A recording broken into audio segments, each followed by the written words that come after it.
লাগাবো, যাতে করে আমাদের দ্বারা আমাদের দেশ যেন আক্রান্ত হয়ে না পড়ে, তার জন্য আমরা জেনেটিক কাউন্সিলিংটা করে নেব।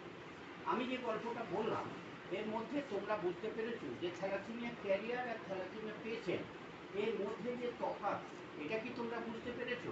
হ্যাঁ কি না? হ্যাঁ কি না? হ্যাঁ, থ্যালাসেমিয়া ক্যারিয়ার আর থ্যালাসেমিয়া পেশেন্টের সঙ্গে তফাৎ কতটা বলো দেখি কেউ, একজন বড় দাঁড়িয়ে। না পারলে আমি বলবো, আমি তো বলবই।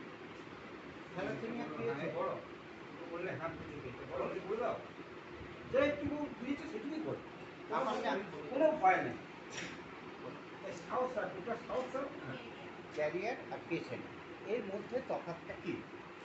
ধরো আমি ক্যারিয়ার, আমি রক্ত দান করতে পারি, কিন্তু আমার বাচ্চা থ্যালাসেমিয়া পেশেন্ট, তাকে রক্ত দিয়ে